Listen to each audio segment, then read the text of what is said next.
Hello les amis, je suis sur le site de Falésia au Portugal, sur la côte sud en Algarve. Un joli petit site de soaring avec des belles falaises ocre, très très belles. Voilà, ça vole, bon il y a juste assez de vent pour tenir, c'est pas très fort. C'est un petit peu de travers mais c'est beau. Alors on a à peu près 4-5 km de falaise devant nous là pour jouer. C'est très sympathique.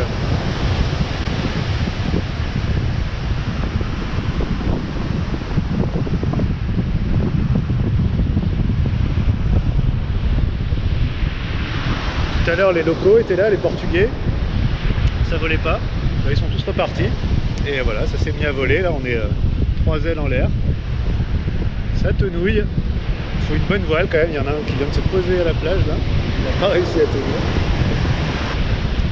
C'est un bon endroit pour aborder quelques notions théoriques du parapente. La première c'est la notion de vitesse sol, vitesse air. Voilà, on a une vitesse par rapport à l'air et une vitesse par rapport au sol. Ces deux vitesses ne sont pas nécessairement les mêmes. Donc notre vitesse sol sera différente de notre vitesse air à partir du moment où il y a du vent.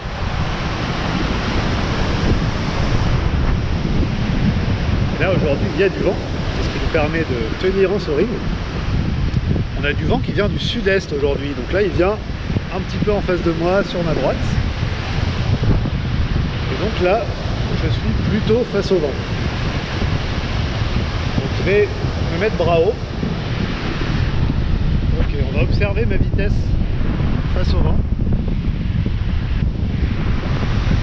Donc là je suis bras haut, hein, j'ai pas les commandes en main. Donc ma vitesse par rapport à l'air elle est d'environ 35 km/h, c'est la vitesse maximum de mon parapente.